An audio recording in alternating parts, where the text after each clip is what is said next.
আমার শাশুড়ি কোনোদিন মাছ ভুনা দিনকে পাতলা ঝোল খায় না, আর জীবনে ওই যে গরুর গোস্ত দিনকে এক হাঁটু ঝোল খায় না। তুমি তার সন্তান হয়ে খালি ঝোল ঝোল ঝোল, তা আমাকে দোষ দাও কেন? কি ব্যাপার, দাও না কেন লেগে? তাড়াতাড়ি দাও, খিদা লাগছে। আজকে তো তোমার দিন আর আমার রাত। মানে তোমার দিন আমার রাত। আমি এই যে সেদিনকে একটা মাছের মাছ নিয়ে এলা, কাতলা মাছ। হ্যাঁ, আমি বলে তোমারে কোনোদিন মাছের মাথাই খাইতে দিই না। কি রানছে রেডিতে খালি খালি সাঁতার কাটা যাইবো? এই সাঁতার কাটা যাইবো ইত্তেকেই তো এই জিনিসটা। কি রানছো তুমি? মুড়ি ঘন্ট রান্না করছি, কিন্তু মাছের মাথাটা আমি ভাঙ্গি নাই। কারণ কি? আমি বলে তোমার মাথায় দিই না। মাথা তো সব জায়গায় গেছে একবারে। কোনে জায়গায় গেছে? মাথার মুড়ি ঘন্টা রানছো, মুড়ি ঘন্টা তো পাতলা কেন লেগে? এত পাতলাই। হ্যাঁ, এত পাতলাই। আসলে তুমি রান্না করতে পারো না। আমি পারি না, তো এই যে তোমার মাথার মুড়ো দিলাম, খাও। তোমার ইদানিং রান্না হয় না? হ্যাঁ, আমার রান্না হয় না, এখন খাও। তুমি খুশি? মাথাটা ভুনা করতা সুন্দর করে।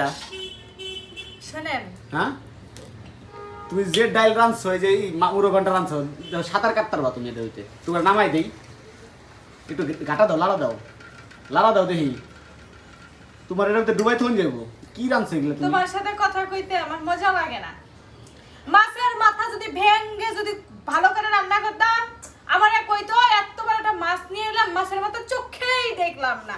এখন মাছের মাথা আমান থুইছি পানিকে টলা, এটা যদি এখন আমি শুকনা বানাই, তখন আবার কইবো কি মুড়ি ঘন্ট কি এত শুকনা খায়? মুড়ি ঘন্ট একটু ঘন থাকবো, মুড়ি ঘন্ট ঘন থাকবো। হ্যাঁ, ঘন মুড়ি ঘন্ট তো থাকবো। পাতলা হয় না। তোমার মুখে থেকে আমি কত কথা শুনলাম, হ্যাঁ। আর কর ইনে খাওয়ানটা তো আমি চিনি, কিন্তু তুমি তো খাওয়াই আমি পারি না রাঁধতে বের হাসা।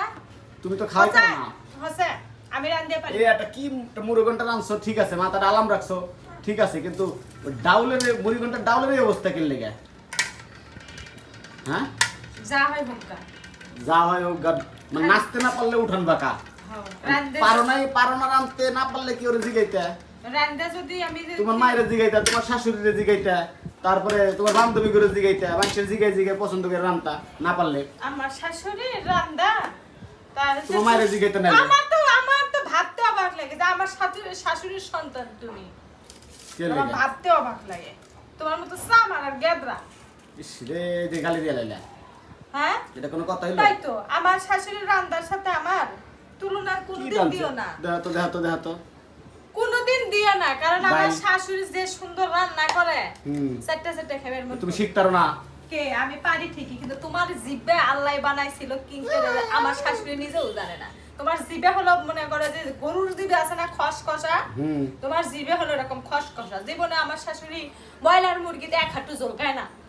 এই এক হাঁটু ঝোল তো তুমি এক হাঁটু ঝোল খায় না আমার শাশুড়ি। কোনোদিন মাছ ভুনা দিনকে পাতলা ঝোল খায় না, আর জীবনে ওই যে গরুর গোস্ত দিনকে এক হাঁটু ঝোল খায় না। তুমি তার সন্তান হয়ে খালি ঝোল ঝোল ঝোল, তা আমাকে দোষ দাও কেন?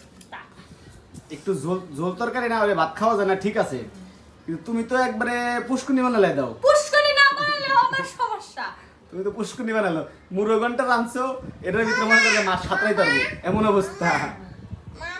মাছের মুড়ি ঘন্টা দিয়ে মানে মাছ সাঁতরাই পারবো, কিন্তু কইটা ওই যে একদিনের মাছের ছেড়ে দিতাম আমাদের ভিতরে, বুঝছো? আচ্ছা, খাওয়া তাহলে, আল্লাহ হাফেজ।